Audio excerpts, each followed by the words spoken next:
Hello, my beautiful friends. Welcome back to our study along of the World Order of Baha'u'llah. Linked below, you will find all kinds of great resources in terms of like what this channel is and what we're studying and why. But most of you probably already know we want to understand what the World Order of Baha'u'llah really is, as articulated by Shoghi Effendi, the guardian of the Baha'i Faith. And I am just reading to you and sharing some of my thoughts, and I hope that by listening and having this sense of studying together that it enriches your understanding of this beautiful faith and order and helps you to find your place in it and serving the world in this day and age. So we are jumping into the middle of a section called Fundamental Principle of Religious Truth. And last week we read the first half of this section, and Shoghi Effendi is articulating how the Baha'i Faith does not nullify religions of the past, but rather is like a continuous and fuller expression of all of the beautiful faiths that have come before. That divine revelation is a progressive process. It is not a final process. And the differences in the world religions and of the prophets of God are not based on like those prophets' capacity of so-and-so was more powerful or had a brighter light than so-and-so. It was based on what humanity needed and was ready for at that time. And I gave my own example of like a light with a dimmer switch, right? And you might have it on full bright, or you might have it like a lot lower, candlelight look. And it doesn't mean that that light is any less powerful in and of itself. It has the capacity to be really bright or really subtle. It's based on what was needed at that time for humanity. And we also read that Baha'u'llah said that if humanity wasn't ready for full intensity, full noonday sun in the sky, just like plants, the sun rises and it's a very gentle process getting to noonday, and then it subtly sets. And if just all of a sudden the sun was at noonday, probably the flowers would wilt and die. So like there's a beautiful wisdom, a grace with how nature works and how revelation works. It's kind of me putting last week in my own words. Feel free to go watch that video. But that's what came right before where I'm going to jump in today. It is for this reason, and this reason only, that those who have recognized the light of God in this age, which is to recognize Baha'u'llah, the light of God in this age, claim no finality for the revelation with which they stand identified, nor arrogate to the faith they have embraced powers and attributes intrinsically superior to or essentially different from those that have characterized any of the religious systems that have preceded it. Isn't that interesting? So we claim no finality, nor arrogate to the faith we have embraced, the Baha'i Faith. Powers or attributes intrinsically superior to or essentially different from those that have characterized any of the religious systems that have preceded it. Does not Baha'u'llah himself allude to the progressiveness of divine revelation and to the limitations which an inscrutable wisdom has chosen to impose upon him? Right? So even his dimmer switch wasn't full of his ability, right? What else can this passage of the hidden words imply, if not that he who revealed it disclaimed finality for the revelation entrusted to him by the Almighty? O Son of Justice, in the night season the beauty of the immortal being hath repaired from the emerald height of fidelity unto the Sadratul Munta, and wept with such a weeping that the concourse on high and the dwellers of the realms above wailed at his lamenting. Whereupon there was asked, why the wailing and weeping? He made reply, as bidden I waited expectant upon the hill of faithfulness, yet inhaled not from them that dwell on earth the fragrance of fidelity. Then summoned to return I beheld, and lo, certain doves of holiness were sore tried within the claws of the dogs of the earth.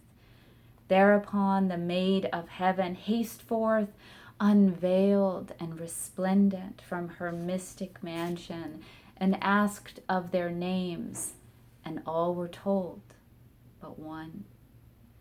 And when urged, the first letter thereof was uttered, whereupon the dwellers of the celestial chambers rushed forth out of the habitation of glory, and whilst the second letter was pronounced and fell down, one and all upon the dust. At that moment a voice was heard from the inmost shrine, thus far and no farther. Verily we bear witness to that which they have done and now are doing.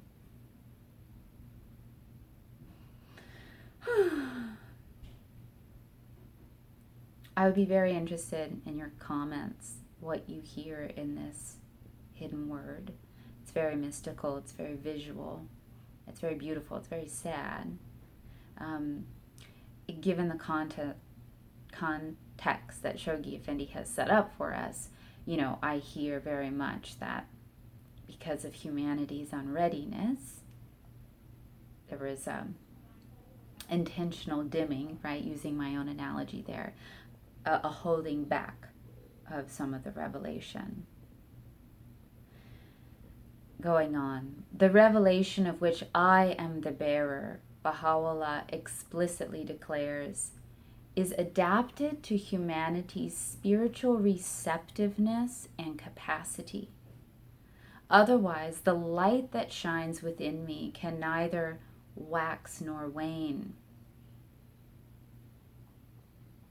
Whatever I manifest is nothing more or less than the measure of the divine glory which God has bidden me reveal.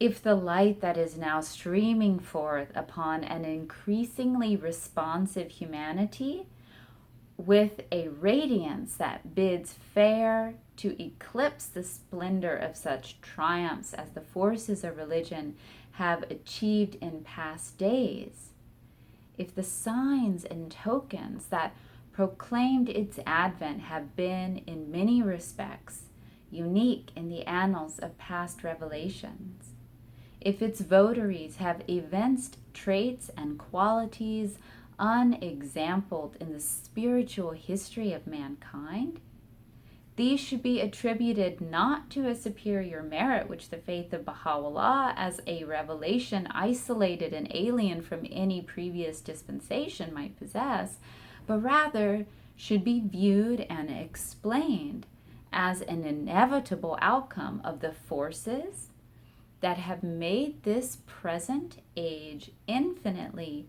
more advanced, more receptive, and more insistent to receive an ampler measure of divine guidance than has hitherto been vouchsafed to mankind.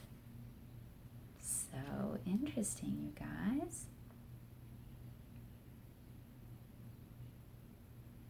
I'm going to read a little bit more. This is necessity for a fresh revelation. Dearly beloved friends, who contemplating the helplessness, the fears and miseries of humanity in this age, in this day, can any longer question the necessity for a fresh revelation of the quickening power of God's redemptive love and guidance, who, witnessing on one hand the stupendous advances achieved in the realm of human knowledge, of power, of skill, of inventiveness, and viewing on the other the unprecedented character of the sufferings that afflict and the dangers that beset present-day society, can be so blind as to doubt that the hour has at last struck for the advent of a new revelation, for a restatement of the divine purpose, and for the consequent revival of those spiritual forces that have at fixed intervals rehabilitated the fortunes of mankind. Wow. He's just saying, isn't it obvious that we're ready?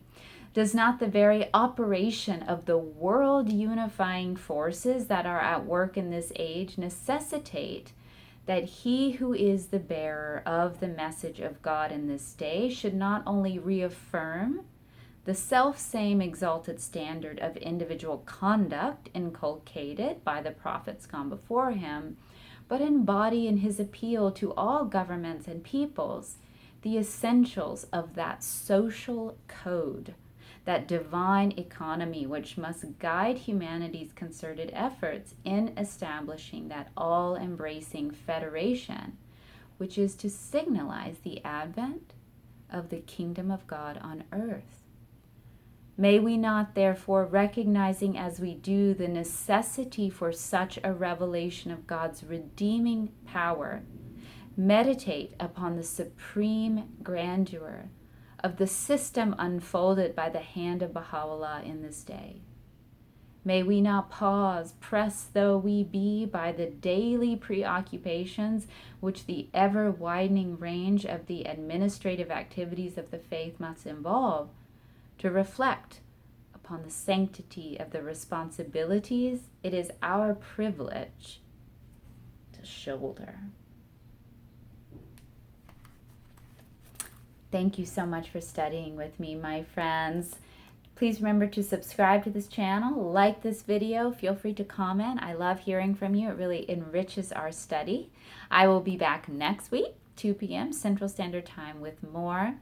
And you know how it goes. Until next time, I wish you what? The best for playing your unique part in making this world a better place. I'll catch you next time.